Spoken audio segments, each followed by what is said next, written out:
wabarakatuh. Perkenalkan, nama saya Ayu Sentika Oktavia dengan NIM 18070303037, salah satu mahasiswi dari Prodi Biologi Fakultas Sains dan Teknologi Universitas Islam Negeri Araniri, Banda Aceh. Pada kesempatan kali ini saya akan menjawab beberapa pertanyaan yang telah diajukan oleh dosen saya, Bapak Ilham Zulfahmi, di mana tugas ini untuk memenuhi tugas daripada ujian tengah semester dengan mata kuliah ekologi perairan. Nah, pada kali ini pertanyaan yang pertama yaitu jelaskan perbedaan antara waduk dan danau secara karakteristik dan ekologi. Pada dasarnya perbedaan danau dan waduk terletak pada proses pembentukan. Jika danau merupakan penampungan air yang terbentuk secara alami, sedangkan waduk dapat terbentuk karena adanya pembuatan bangunan yang dilakukan oleh manusia. Kedua yaitu sungai terdiri dari 3 bagian besar yaitu hulu, badan sungai, dan hilir. Apakah ketiganya memiliki ekosistem yang sama? Jika tidak, mengapa? Hulu adalah awal mula aliran sungai. Air yang mengalir di hulu biasanya lebih jernih. Hulu terletak pada pangkal sungai, sedangkan badan sungai perantara antara hilir dan hulu yang memiliki arus yang lebih tenang. Airnya kadang-kadang jernih dan kadang-kadang tidak. Kalau hilir adalah batas terakhir sungai, yaitu pertemuan antara laut dan sungai, sehingga adanya percampuran antara air asin dan tawar. Jadi ekosistem akan berbeda pula, sehingga spesies yang bisa hidup di hilir tidak bisa hidup di badan sungai.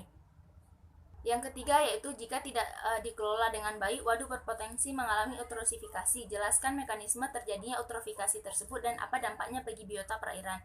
Eutrofikasi merupakan sebuah proses alamiah di mana danau mengalami penuaan secara bertahap dan menjadi lebih produktif bagi tumbuhnya biomasa. Diperlukan proses ribuan tahun untuk sampai pada kondisi eutrofik. Mekanisme dari eutrofikasi atau masalah lingkungan hidup yang diakibatkan oleh limbah fosfat, khususnya pada ekosistem air tawar. Dan definisi dasarnya dapat kita artikan bahwa pencemaran air yang disebabkan oleh munculnya nutrien yang berlebih ke dalam ekosistem air.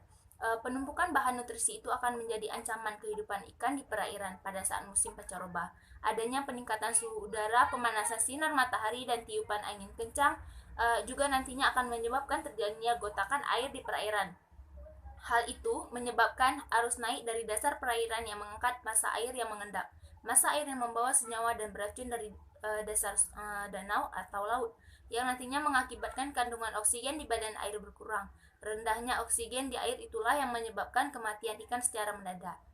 Yang keempat yaitu zona litoral atau lebih rentan tercemar dibanding zona lainnya. Sedangkan zona ini memiliki keanekaragaman yang lebih tinggi. Benarkah pendapat ini? Menurut saya dapat diketahui bahwa zona litoral atau interdial merupakan daerah pantai yang terletak di antara pasang tertinggi dan surut terendah.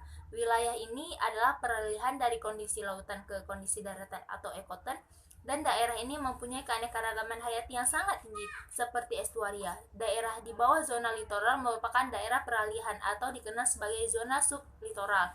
Oleh karena sinar matahari bisa menembus lapisan laut, zona ini umumnya dihuni oleh organisme dari berbagai komunitas seperti rumput laut, padang lamun, terumbu karang, dan sebagainya. Kemudian pertanyaan yang kelima yaitu melindungi ekosistem perairan adalah tanggung jawab seorang muslim. Benarkah pendapat ini? Sertakan dalilnya.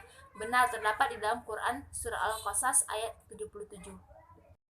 Karena arti dari Quran surah Al-Qasas ayat 77 ini berbunyi tentang dan carilah pada apa yang telah dianugerahkan Allah kepadamu kebahagiaan negeri akhirat, dan janganlah kamu melupakan bagianmu dari kenikmatan duniawi, dan berbuat baiklah kepada orang lain sebagaimana Allah telah berbuat baik kepadamu, dan janganlah kamu berbuat kerusakan di muka bumi. Sesungguhnya Allah tidak menyukai orang-orang yang berbuat kerusakan.